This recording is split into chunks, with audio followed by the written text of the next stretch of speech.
बीच बड़ी खबर आपको बता दें, लालू प्रसाद की दो बेटियां लड़ेंगी चुनाव। पटना से बड़ी खबर सामने आ रही है। मीसा भारती और रोहिणी आचार्य चुनाव लड़ेंगी। मीसा भारती पाटलिपुत्र सीट से चुनाव लड़ेंगी तो रोहिणी आचार्य छपरा से चुनाव लड़ने वाली हैं। तो इस वक्त की बड़ी खबर आपको बता दें, लालू प्रसाद की दो बेटियां इस बार लोकसभा का चुनाव लड़ने जा रही हैं। मीसा भारती और रोहिणी आचार्य दोनों ही चुनाव लड़ेंगी। खबर के मुताबिक मीसा भारती जो है वो पाटलिपुत्र से चुनाव लड़ सकती हैं और इसके साथ ही छपरा से बताया जा रहा है कि रोहिणी आचार्य चुनाव लड़ेंगी। तो इस वक्त की बड़ी खबर हम आपको बता रहे हैं, लालू प्रसाद यादव की दो बेटियां इस बार चुनावी मैदान में होंगी। संवाददाता रवि एस नारायण अधिक जानकारी के साथ जुड़े हुए हैं। रवि, अभी तक सीटों का बंटवारा हुआ नहीं है, लेकिन आरजेडी की तरफ से एक एक करके उम्मीदवारों के नामों के ऐलान किए जा रहे हैं। जी बिल्कुल, देखिए यहाँ पे एक चीज तो है कि जहाँ पे सीटों का बंटवारा अभी तक नहीं हुआ है, उसके बावजूद जो है वो सीटों का ऐलान जो है, सिंबल जो है वो दिए जा रहे हैं। लेकिन राष्ट्रीय जनता दल जो उनके हिस्से में सीट है, जहाँ पे आरजेडी हमेशा चुनाव लड़ती रही है और आरजेडी की सीट है, उन सीटों पर आरजेडी जो है अपने जो उम्मीदवार हैं उसकी घोषणा कर रही है। और जो जानकारियां मिल रही हैं उसके मुताबिक लालू प्रसाद यादव की जो दो बेटियां हैं, रोहिणी आचार्य और मीसा भारती, वो दोनों चुनाव लड़ेंगी। और अभी तक पाटलिपुत्र जो सीट है उसे लेकर के लगातार बात चल रही थी कि रितलाल यादव और भाई वीरेंद्र दोनों अपना दावा ठोक रहे थे। लेकिन अब जिस ढंग से बात आगे बढ़ी है, माना जा रहा है कि मीसा भारती ही पाटलिपुत्र से एक बार फिर लोकसभा का चुनाव लड़ेंगी। पिछले 2 बार से वो यहाँ से चुनाव लड़ती रही हैं, हालांकि कुछ वोटों के अंतर से वो हारी थी।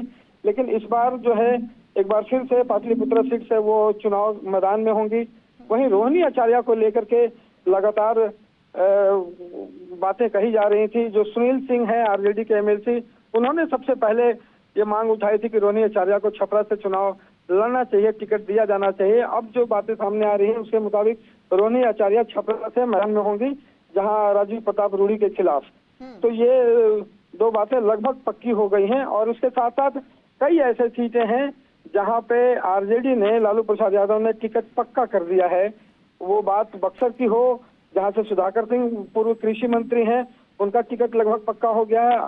आलोक मेहता जो है उजियारपुर से, उनका टिकट पक्का हो गया है। तो लगातार जो आरजेडी है अपनी सीटों पर अपने उम्मीदवार जो है वो घोषित कर रही है। जी, जैसे कि अलग अलग सीटों के नाम भी आप बता पा रहे हैं रवि, क्या कुछ और भी सीटें हैं जहां से उम्मीदवार के नाम की घोषणा आरजेडी की तरफ से की जा रही है? जी बिल्कुल। और देखिए यहाँ पे जो जहानाबाद सीट है, जहानाबाद से सुरेंद्र यादव ने कल ही कह दिया था कि वहां से लालू प्रसाद यादव का जो आशीर्वाद है वो हमें मिल गया है। तो उनका भी जहानाबाद सीट से जो है वो लड़ना पक्का हो गया है। अगर बांका की बात करें तो वहां से बांका से जयप्रकाश नारायण जो यादव हैं वो लगभग वहां से पक्के हो गए हैं, वहां से उनको सीट मिलेगी। कई ऐसे सीटें हैं जहां पे कांग्रेस का दावा है, उन दावों पे बातचीत चल रही है। रवि, अगर हम रोहिणी आचार्य की बात करें, रोहिणी आचार्य काफी सक्रिय भी रही है और सोशल मीडिया साइट एक्स पर काफी पोस्ट भी करती हैं। उनका कहीं ना कहीं ये उनकी राजनीतिक शुरुआत होने जा रही है। किस तरीके से इसे आगे बढ़ाया जा रहा है आरजेडी की तरफ से और कैसे जनता इसको देख पा रही है?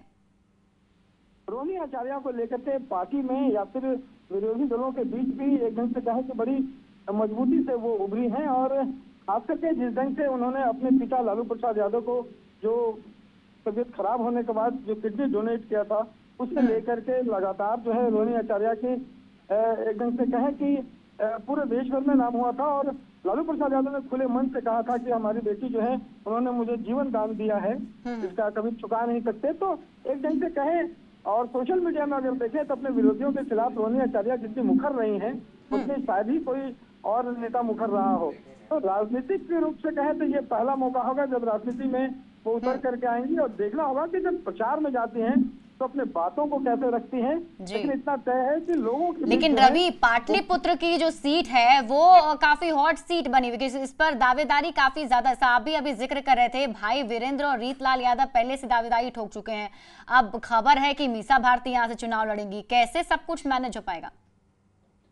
जी बिल्कुल, देखिए मीसा भारती जो है वो लोकसभा का चुनाव लड़ती रही हैं, राज्यसभा में है। लेकिन यहाँ पे अगर बात बन रही है और खास करके रितलाल यादव और भाई वीरेंद्र दोनों ने दावा ठोका था आज सुबह रितलाल यादव का कहना है कि अगर मीसा भारती लड़ती हैं तो उस सीट से हम विड्रॉ करते हैं और वहां से मीसा भारती के लिए हम चुनावी मैदान से बाहर आते हैं। तो एक ढंग से कोशिश लालू प्रसाद यादव की ये है कि जब सिंबल दिया जाएगा तो भाई वीरेंद्र, रितलाल यादव, तमाम लोगों को साथ में बिठाया जाएगा और एक साथ मिलकर बातचीत करके ये समझाने की भी कोशिश होगी कि चुनाव यहाँ पे जीतना है, तो सब आपसी सहमति बना करके यहाँ पे घोषणा किया जाएगा। जी, यानी रवि, ऐसे देखा जाए तो लोकसभा चुनाव में लालू फैमिली से दो बेटियां उनकी मीसा भारती और रोहिणी आचार्य जो है इस बार चुनावी ताल ठोकती नजर आएंगी, ये कंफर्म हो चुका है ऑलमोस्ट।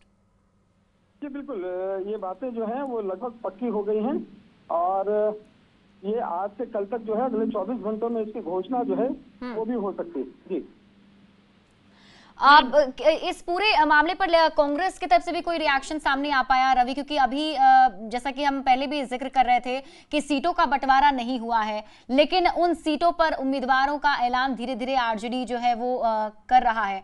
पहले भी नाराजगी सामने आई कांग्रेस की, अभी कोई रिएक्शन? कांग्रेस तो सीट बंटवारा को लेकर के एक ढंग से कहे कि अनबन जो है वो बढ़ गई है और नाराजगी जो है वो बेहद चरम पे है।